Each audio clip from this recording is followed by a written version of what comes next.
Hey folks, this is ioEther. We're back with some more World of Tanks. As you can see, this is Perez in his Churchill 3. This is a tier 5 game on Lakeville. And yeah, this should be a lot of fun.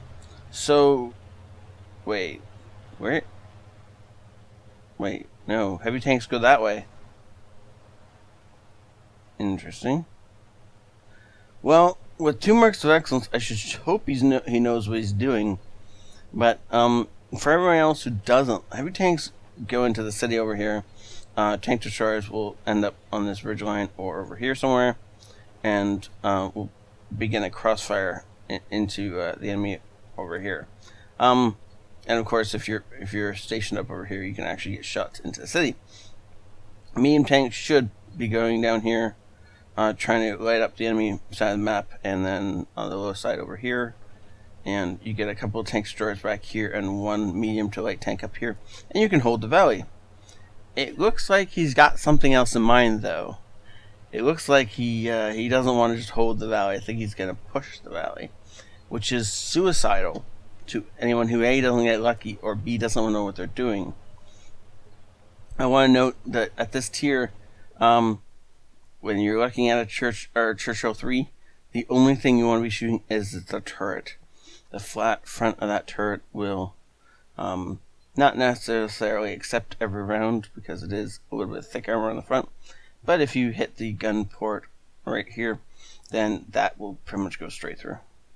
And the rest of the tank isn't worth shooting at these tiers. Of course, if you're in tier 6 tank, you can pretty much shoot this wherever you want to, as artillery slightly misses. Slightly, barely. That's a better word, right? Now, if you want to, you can set up a side scrape. Ooh, a duck! I haven't seen a duck in forever. Of course, I haven't played these tiers in a while, so I say that, but of course I'm lying because last night I played a tier 5. But it's not the point. I completely forgot. I haven't actually seen a duck in a very long time. Nickname of Nick. Okay. If his name is actually Nick, then that's a rather interesting nickname. This Matilda is not really paying attention. Oh, he's got a derp gun on. That's so sad. Okay. So this thing fires faster than you can aim. You really do need to either be really close to your targets, or you're going to need to wait between shells for the gun to finish aiming, not necessarily just fire every time it's loaded, because you'll miss a bunch of shots that way. Now, yes, he is spamming some gold. However, this is a premium tank. This thing is not going to go through armor unless you're shooting gold, unless the armor is really weak. So if you're looking at any kind of actual armor, he does need to shoot gold. I approve of use of the gold for everything he shot so far, except for the leopard. Leopard he didn't need gold for. Everything else he needed gold, or he was not going to go through. Well, I mean, the front of the Matilda probably not. The side maybe. But you can't expect a Matilda to just sit side on to you the entire time while you kill him, right? Enemy heavy tanks definitely gonna need some gold. It looks like he's trying to bait them around the corner, and barring that, he's going to do a little side scraping. Now, I don't know where the enemy artillery is, but apparently it's not over here, because otherwise we'd be getting bombarded. As he goes ahead and starts picking off the poor little AMX, shooting it in one of the few places he can pen, and its only weak point. Oh look, artillery has finally connected a shot. Now at this point in time, he can switch to regular ammo and doesn't need to continue firing gold, but you know, why not? The other thing about APCR to remember is that when you're shooting at a fleeing target, APCR is more often than not the right choice because of the fact that it flies faster, and so you don't need as much lead, and you're more likely to connect with a target if you're shooting APCR over standard ammo. But sometimes it's just a lot of fun to spam some gold, right? with 1,600 or 1,600 damage done, he is more than double his hit points in damage so far. In this game, he's also got 7 kills. I didn't realize how many kills he just racked up right there. There's a lot of corpses around. And he's the only one who's killed them all. Which is a little weird, right?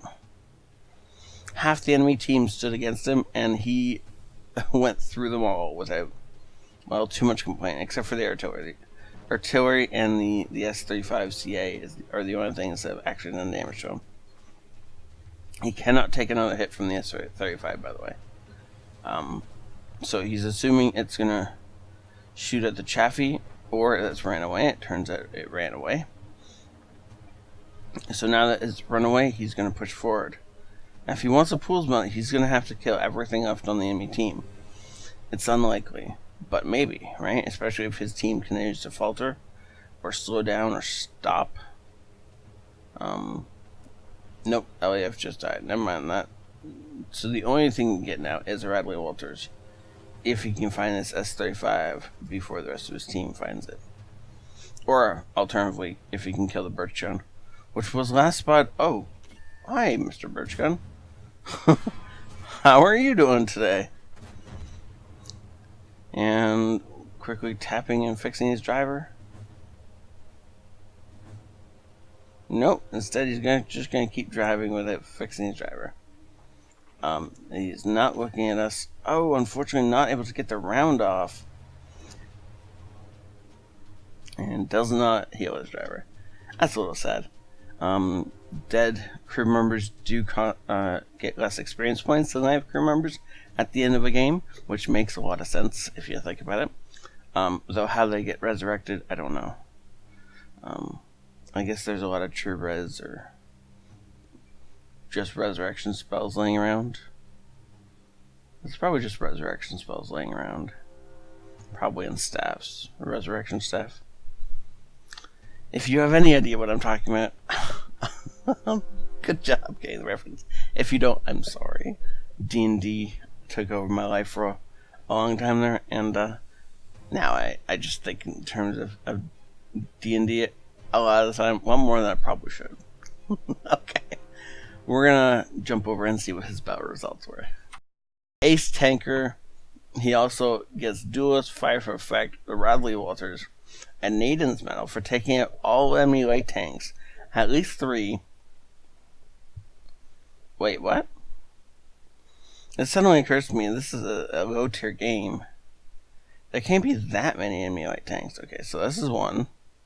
That's 1. That's 1. That's a heavy.